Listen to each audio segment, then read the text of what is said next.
Blog Talk Radio.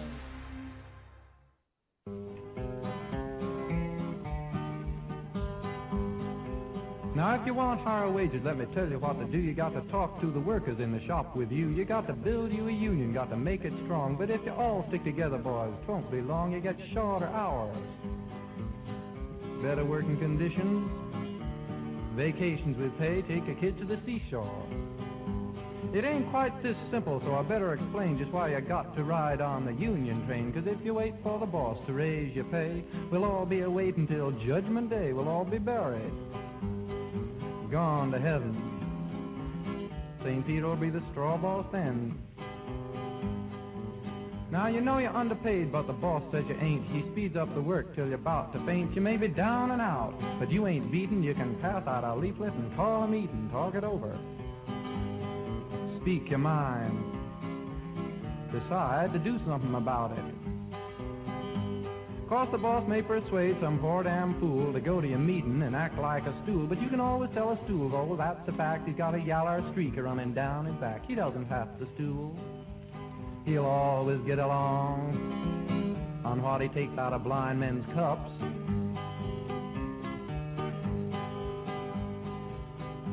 You got a union now and you're sitting pretty. Put some of the boys on the steering committee. The boss won't listen when one guy squawks, 'cause he's got to listen when the union talks. He'd better be mighty lonely.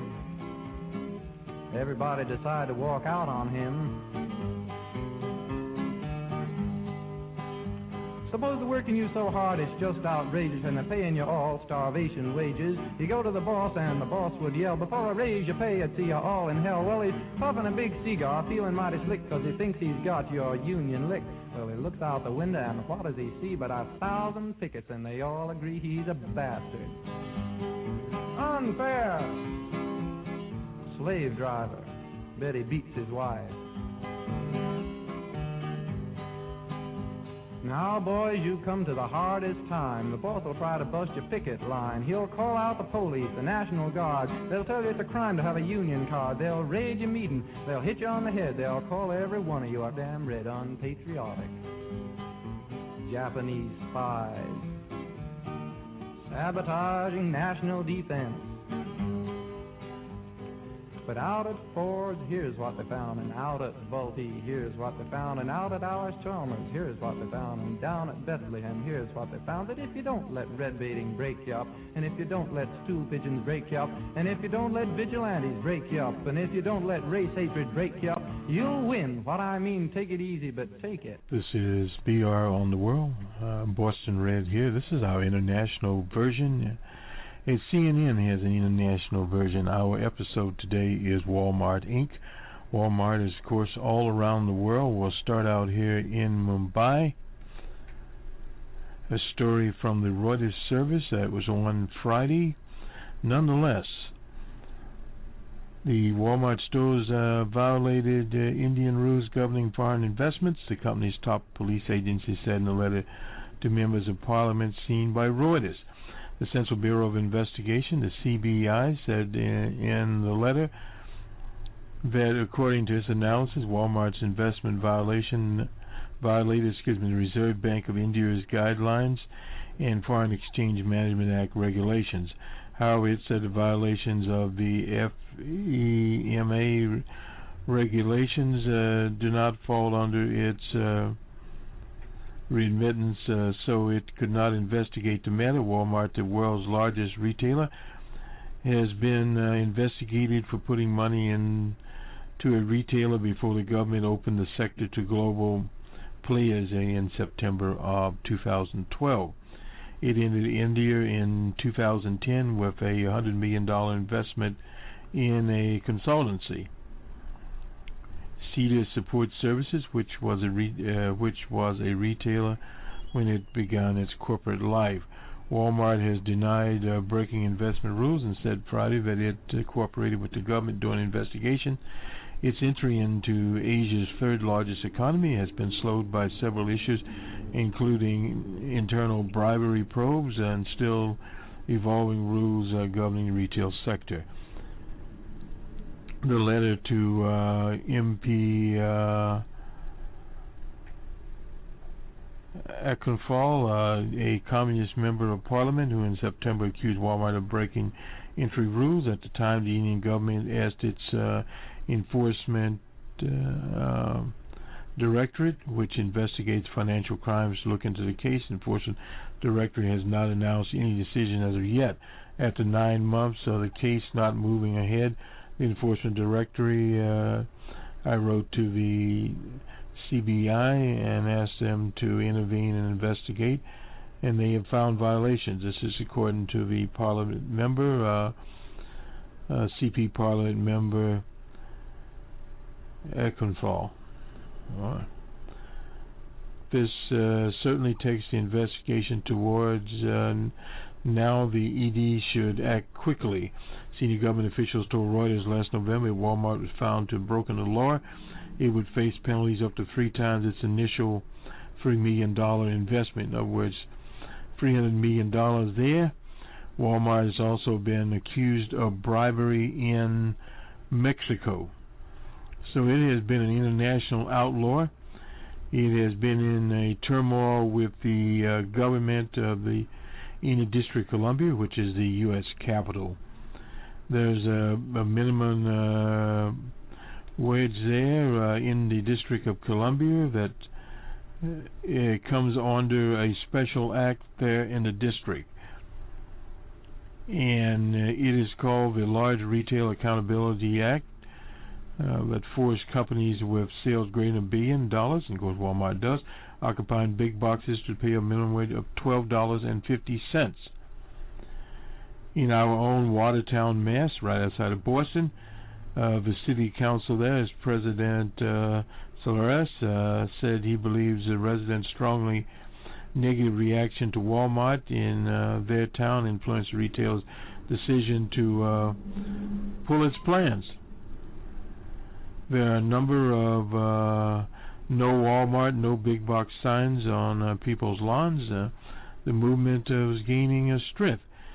And as we move to the very red state of Texas, Walmart has taken on another stratagem to silence its critics.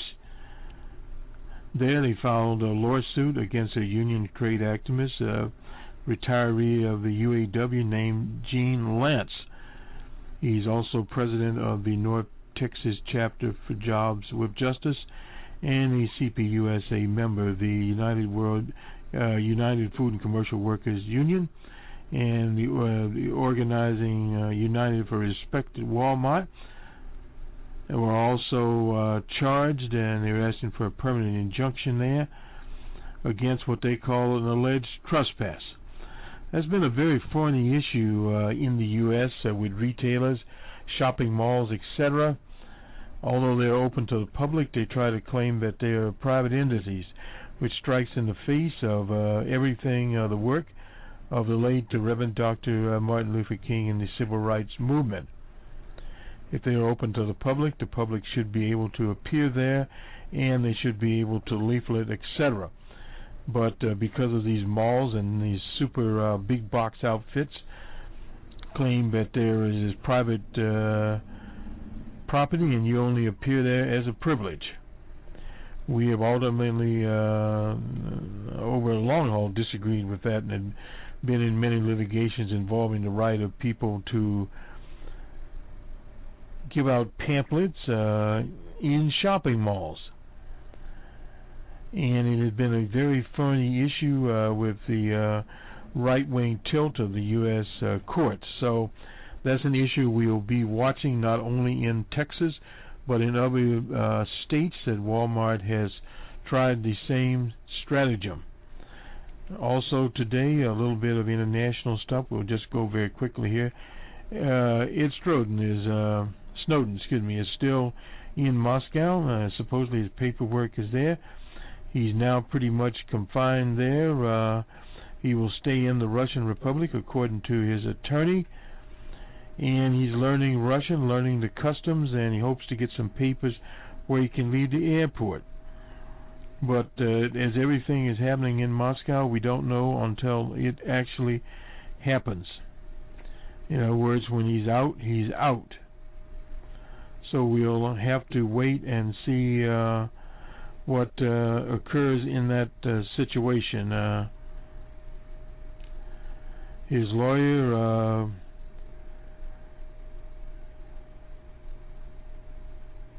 Krishna, said he bought him some fresh clothes along with several books from America to read, including one by Anton Chekhov.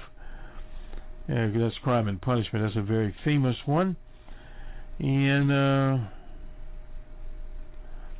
the president there, Vladimir Putin, V.I. Putin, has said that if Mr. Snowden doesn't continue his leaking ways, he can stay in the former Soviet Union, but he must do that, and we'll just have to see where this evolves to.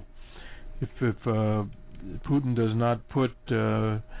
Snowden on a plane to Arlington, Virginia, he will be there, and he will be there for some time until they can deal with that particular problem.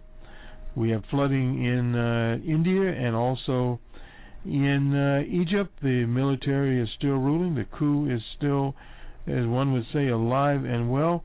And the Army Chief of Staff, Abdel Fattah al-Sisi, called for Egyptians on their Friday prayers to protest. Of course, the Muslim Brotherhood is already protesting, and they are on social media, YouTube, Facebook, etc. They're in several languages, including English, German, and you name it. So we shall see what happens there. And we'll on to our presentation involving primarily Walmart. This is Boston Red for Boston Red on the World on the 24th day of July 2013. Good day. Boston Red here on the 24th of July 2013. Our episode is Wal-Mart versus Gene Lantz. Gene Lantz is a trade unionist in Dallas, Texas, and Wal-Mart is taking him on. We'll have more on that story as we move along here. First, we'll go to the Motor City, Detroit, and the latest developments there in the mammoth record-breaking bankruptcy there. It's on various levels as far as the legal action is concerned. We'll first go to the Michigan Court of Appeals, which sits in Lansing, Michigan. Has put a halt. I'm reading here from a dispatch by WXYZ in Detroit. Action 7, they call it. Nonetheless, this is a recent dispatch on Tuesday. Nonetheless, the Michigan Court of Appeals has put a halt to all further proceedings in cases brought by the Detroit pension funds in their attempt to halt the city's filing for Chapter 9 bankruptcy protection. The order staying the proceedings will remain in effect pending the outcome of the Governor Rick Snyder's appeal from an order by the Ingham County Circuit Judge, Rosemary Aquila. Ordered Snyder to order the withdrawal of bankruptcy petition, saying it violated the Michigan Constitution and protection of public employees' pensions. In its order, the Court of Appeals also set a deadline of Friday at 5 p.m. for all parties in the case to submit their formal answers to the governor's appeal. Today's ruling comes less than 24 hours before the first hearing will be held in the federal bankruptcy court. We'll get to that in just a minute. The judge in that court has already said he has jurisdiction over the state court because federal law supersedes state law when there is a conflict between the two. No doubt about that. I can recall a few years ago I was in a bankruptcy hearing involved in one, and that particular hearing we had a state action in one state and a federal bankruptcy action, actually two, one personal, one business, out west in Nevada. So if you really want to get into a spaghetti soup, you have Nevada law at the same time as you have the federal bankruptcy law, and at the same time there was a civil case going on in the Midwest. But nonetheless, back to where we are here. The first hearing on the Chapter 9 is set for 10 a.m. in the federal courthouse. That's downtown Detroit. Judge Stephen Rose is expected to deal with the biggest challenge of the bankruptcy case. That includes an order to stop the Chapter 9 proceedings quickly. He is expected to rule on challenges brought by the 30,000 active and retired city workers on either Wednesday or Thursday. Now, there are roughly about 10,000 active workers in the city of Detroit. The order from the Governor Snyder to stop the Detroit bankruptcy case on the grounds it violates the Michigan Constitution, which prohibits public employee pension funds from being cut, was issued, and we talked about that, and a stay has been put by the Michigan Court of Appeals. Rose has already issued an order saying that he has jurisdiction, which he does in this particular case. The Wednesday hearing, that'll be later today, is being moved from the bankruptcy court to the main court. Obviously, they can't get the reporters in there. The Detroit pension funds are underfunded by $3.5 billion, and two Detroit city worker pensions face cuts in the Chapter 9 proceeding.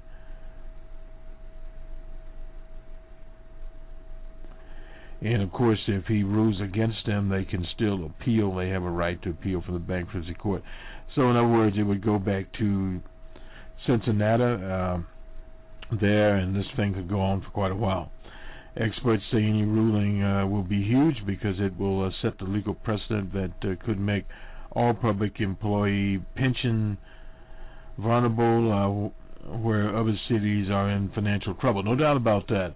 This is not just a Detroit issue. This is a nationwide issue.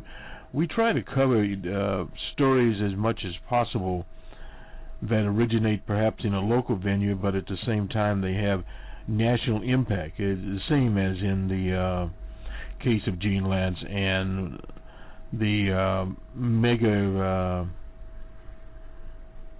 retail outfit Wal-Mart. So these two things are coming along. It's been one of those things that's still moving along here, and it will continue to move along in the city of Detroit. The city of Detroit, of course, is $18.5 billion. This is an $18.5 billion bankruptcy filing. It's been ongoing. We talked a little about that on the Monday Morning Quarterback, and some commentary from various people that have been on the scene, and there was a little clip that we had it, but from a Detroit mayor, I believe it was Kavanaugh, back in '68, before Coleman Young appeared, that the transition of federal funds to states and not cities was creating a problem, and it's a tremendous problem. Of course, today, on the rabid partisanship, the Republicans have the House, and of course the Republicans have the legislature in the state of Michigan. They've already passed a right-to-work law there, which would have been unthinkable at one time when the Rufus brothers were there organizing. But it has happened, and they have played the same old race politics. The same race politics you see in the Trayvon Martin case is the same they have played with Detroit. Detroit is today is 80% African American. At one time, it was a city of 2 million. But they had white flight after the rebellions in Detroit, which, in my opinion, were justified. And after that, they're down now to 700,000, but it has been neglected by various regimes that sit in Lansing, Michigan, and also by corruption within the city government, just as Detroit got picked on a third world atmosphere, and the only game in town, and this happens a lot in Jersey, cover a lot of Jersey politics, that in Jersey has many small villages and hamlets, unlike obviously city of Detroit does not have a city in Jersey that has 700,000 people. But however, there are millions of people in Jersey when you add up all the little villages, hamlets, and cow pastures. Jersey does have cows, has a thriving dairy industry in certain parts of Jersey. And not in Newark, where the Twitter King has his ghetto habitat. But nonetheless, Detroit and its problems have just been exacerbated, and primarily the problems in Detroit are traced back to the big three, GM, Ford, Chrysler, etc. They moved many of their plants out of the city of Detroit, and thus robbing Detroit of that tax base and that worker base, and many more companies moved out of the city of Detroit into suburban areas where the white flight went to. So that changed forever the lives of the people of Detroit, the tax base there. Abandoned houses. Now this is before the Depression, the last Depression, not the Great Depression, but the last Depression in 2008. They had massive foreclosures, or just abandonment actually, in the city of Detroit. Both businesses and people abandoned the city. Many of those people are now in Texas, Paradise Land, and other places.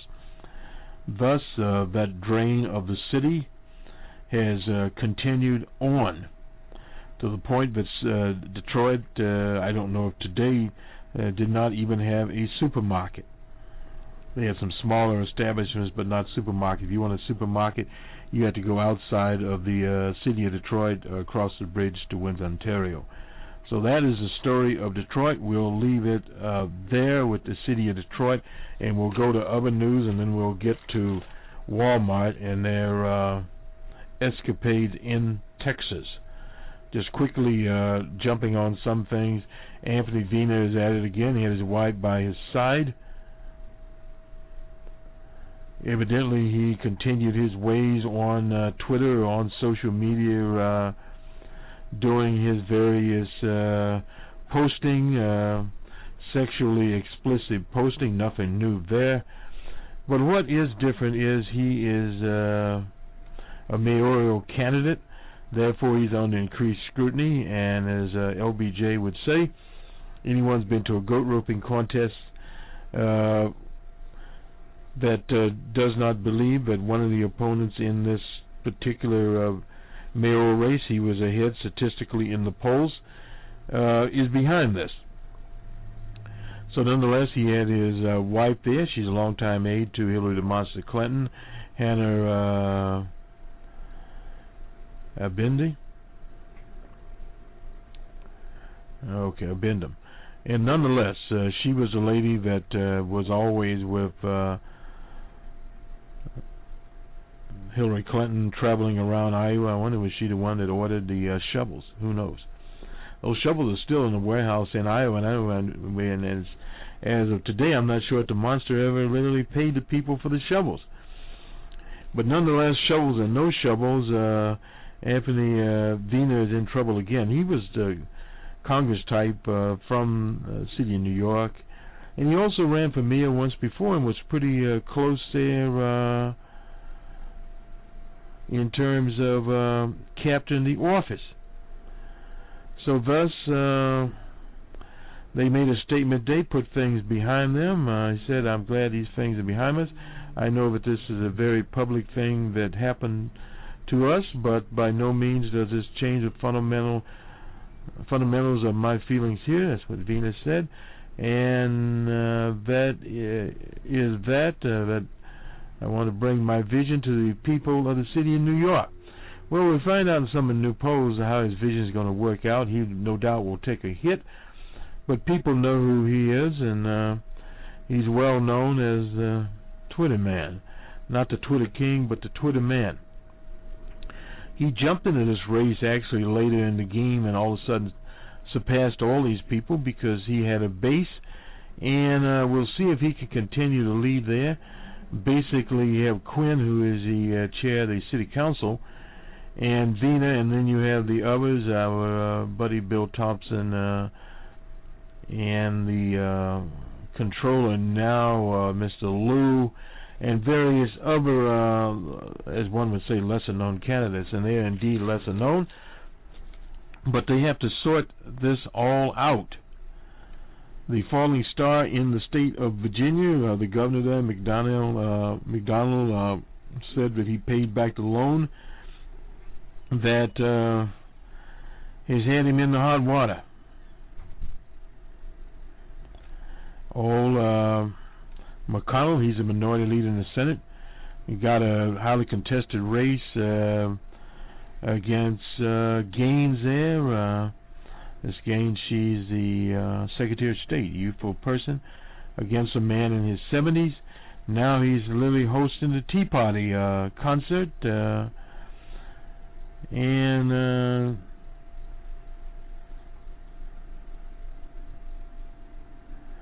they also celebrated Bob Dole, compromised his 90th birthday.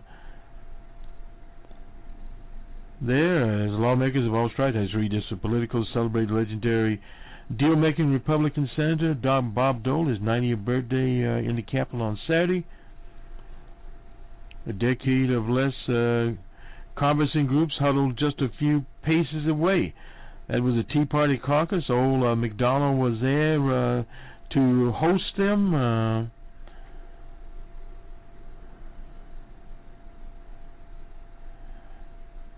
Even John McCain, I suppose, passed by. All these characters want to be seen with those people.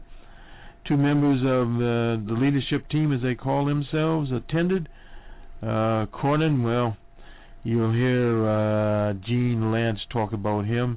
And old Roy Blunt, well, he's been a right-winger forever. He's from Missouri. Cornyn, he's up for re-election in 2014 in Texas. And so is McConnell, but McConnell is in more trouble in Kentucky, and he knows it. The character from Regis Priebus, he's the chair of the Republican Party after they eased out Michael Steele. Priebus used to be Michael Steele's assistant. Michael Steele, of course, an African American, attended the meeting, telling attendees, I come from the Tea Party movement. Well, it'll be interesting to see how far the Tea Party movement will carry these people. Other people, of course, there. Rand Paul, Lee of Udall, Tim Scott. He's almost forgot about him. African-American senator from South Carolina. Sessions from Alabama, Cruz from Texas, as well as Mike Enzi. I guess he had to show up because of the challenge by Liz Cheney. He has to, as they say, cross all dots and I's and basically kiss the Tea Party's ass. Oh, well. It'll keep him in office, and I suppose if he can stay in office, he'll be a, quote-unquote, what I guess they call a happy soldier. How happy? We don't literally know at this point in time. And Politico just disappeared from us. I'm not sure what happened with Politico. Well, anyway, nonetheless, we'll just, as they say, move. There's been a lot of DNS problems out there. We'll go on to the Gene Lantz story, and then you'll hear from Gene Lantz. We'll just start right here. He is the chair. This is Gene Lantz, lives in Dallas, Texas. He's the chair of the retirees committee of Local 848. Former machinist. He's with Jobs for Justice and a member of the CPUSA. Nonetheless, in June, Walmart filed a legal action against Lantz. The United Food and Commercial Workers Union, the organizing United for Respect at Wal-Mart, alleging trespass. It seeks a permanent injunction against Lantz and other defendants, as well as less than $100,000 in damages. They don't care about the $100,000 in damages. What they care about is their reputation. What these people were doing were talking to shoppers at Walmart, explaining to them the working conditions. Now, he did not call for a boycott of Walmart, just what the workers at Walmart were up against. And the article here goes on to say these were well documented, including paying wages so low that many of its workers must receive public assistance to get by, discrimination against women, locking workers in warehouses. Incidentally, there's several retailers do that, including Target. Overburden of part-time workers who never can be sure of how many hours they are going to get. A rabid disdain for workers' rights to form a union. No doubt about that. Rabid is not a very good, inadequate adjective to use. And quoting him, I think I was singled out because I'm taller than that. I recall him meeting him in '79. He is a tall person. He was a tall person then. He's evidently a tall person now. I was looking at a YouTube video of him, and you'll hear some from his radio show, which we'll get to in a minute. One of his fears that other employees in their quest to compete with Walmart will not adopt the methods of treating workers like commodities instead of like human beings, and will need to provide food, shelter, and other essentials for their family. Lantz has been a dedicated labor activist since the 70s. In addition to his duties as retiree chair of a local, he hosts a local labor-oriented radio show, long affiliated with the local Jobs for Justice program, writing about the workspace. He also produces YouTube videos containing endorsements of local Walmart workers, etc. His work has not gone unnoticed. The Dallas area AFL-CIO honored him on Labor Day with its Hero of Labor Award there, and that was from Mr. Mundos, the president of Local 848, which represents aerospace workers at Trump and Vought aerospace structure in Grand Prairie, Texas. Is one of many courageous UAW labor activists sticking up for Walmart workers. What they did to Gene and what they're doing to me, Munoz said, adding Walmart's characterization of protesters as intimidating and using in-your-face tactics is false. Well, Walmart's been known to be a group of pathological liars for a long time. At the protest he was part of with 7 or 8 other UAW members, all activists conducted themselves in a very professional manner, talking with customers outside the store and workers inside. They didn't run us out, Munoz said. There were no confrontations. Gary Jones, he's director of Region 4 for the UAW, including Texas, has long known about the activism of 848. Now to the radio show. Let's get it up here so we can get their call letters up there. It is KNON. That is 90 and start over again. 89.3 FM there. The program is called The Workers Beat. It's from 9 a.m. to 10 a.m. On that particular channel.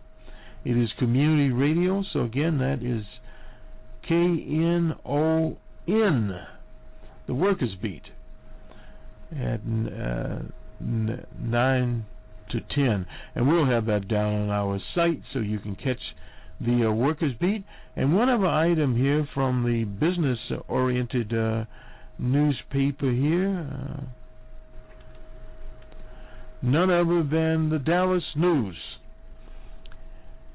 And it says Gene Lantz tells what it's like to be sued by the largest corporation in America.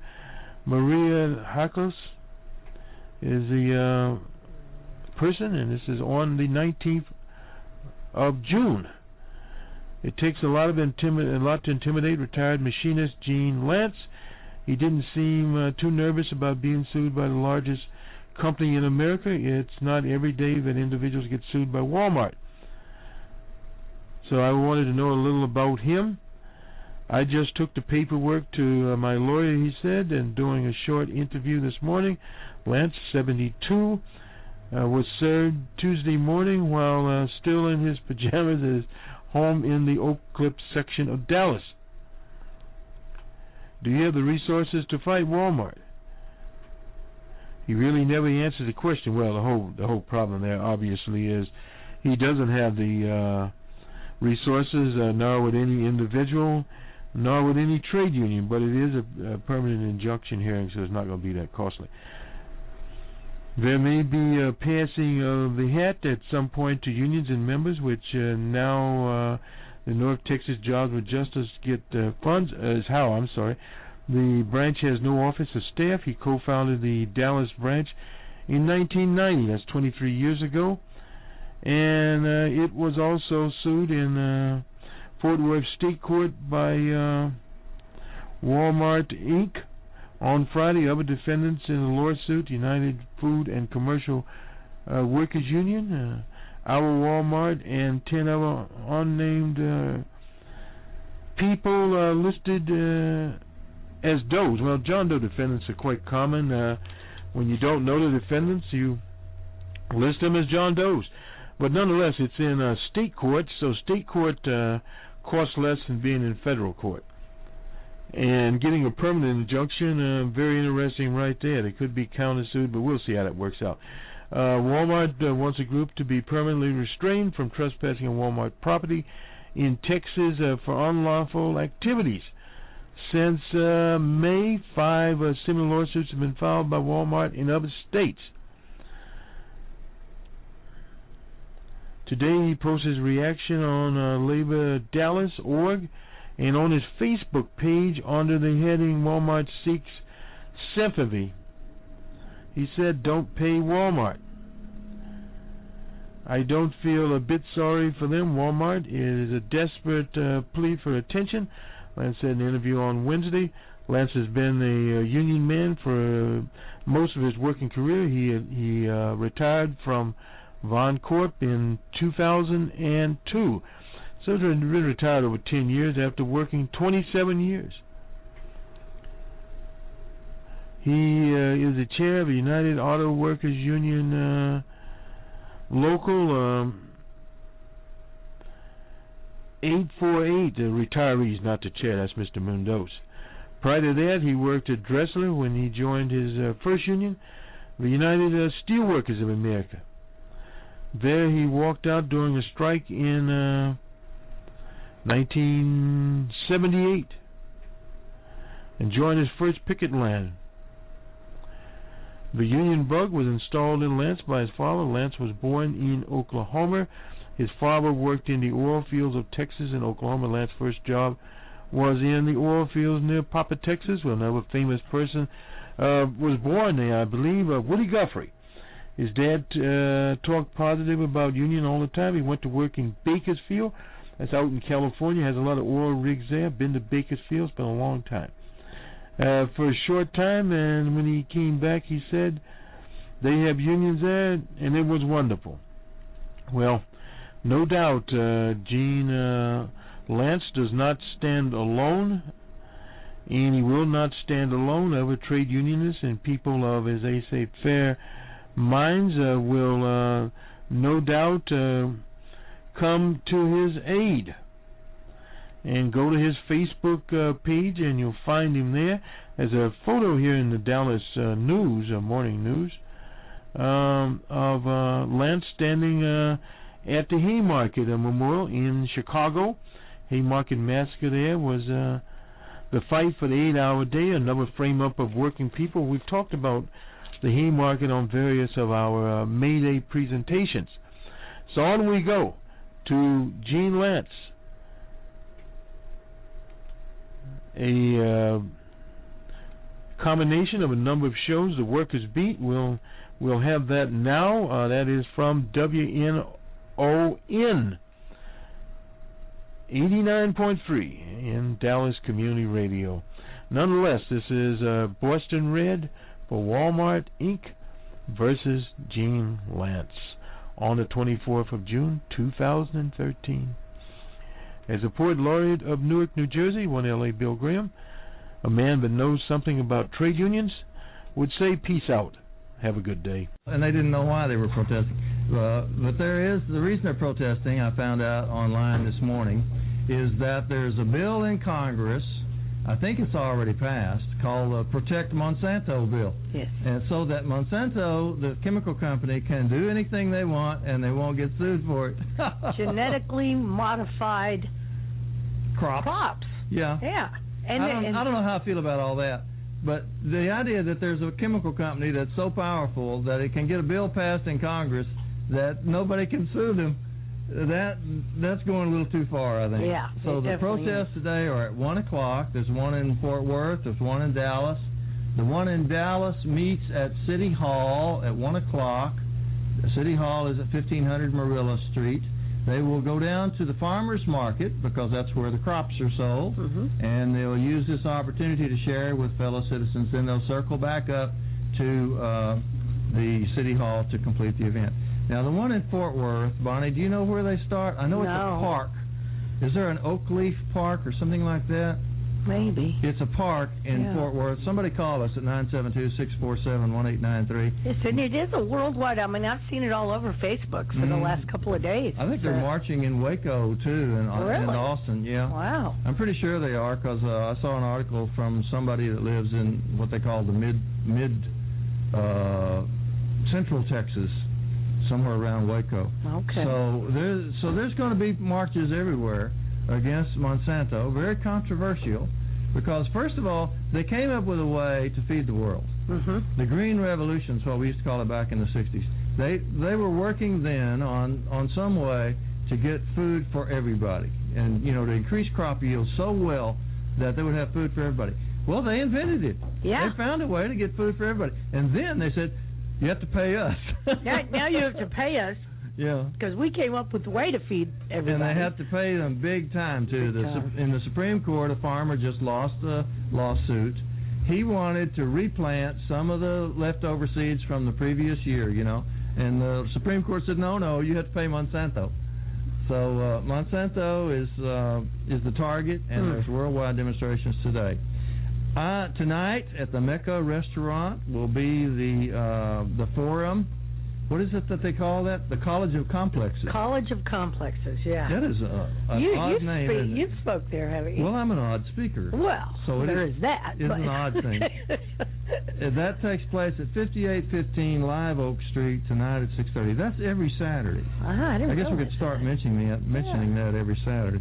Tom Berry and Susan Duarte kind of run that, and they are really nice people. And it's a worthwhile, very educational. It's not always just one side or the other. I mean, they take both sides and things. The big deal that I'm working on, Bonnie, is the June 1st. Yay. Walmart workers, we think they're going to go on strike. Woo! And around the country, people are doing stuff at the end of May and on June 1st in support of the Walmart workers. And then they are traveling to Arkansas. Right. Because Walmart's going to have its board of directors meeting in Bentonville, as usual. And so the Walmart workers are going to go down and say, hey, how about us? Right. I made a contribution to the OURWalmart folks to help bring a couple of people over from Bangladesh. You did? Yes. Those the people that were in the apparel plant that fell apart? Right. And they, part of that plant was making stuff for Walmart. Are those Bangladesh people going to come here, you think? Yes, that's the plan. They'll come to Dallas. Well, that'll be something. They're trying to raise, I think it's going to cost $8,700 to. And we can thank Bonnie Mathias for chipping in. A small contribution. Well, I tell people all the time that I got Nelson Mandela out of jail. And my contribution was small. That's right. But I was on the right side. There you go. And I stopped the war in Vietnam. I was on the right side of that, and a whole bunch of things that I can list on and on. Exactly. Maybe I didn't actually do it by myself, but or maybe you were part of the solution. Maybe my contribution wasn't decisive, but I knew which side I was on. That's right. And that's what we ask everybody to do that's listening. Call in at 972-647-1893 if you're interested. You need to be part of the solution. Morning. The Workers Beat is the program for working people. 972-647-1893. If you're one of the working people that likes to call into KNON, we want you to make a pledge. It's the fund drive. We're desperate. And we're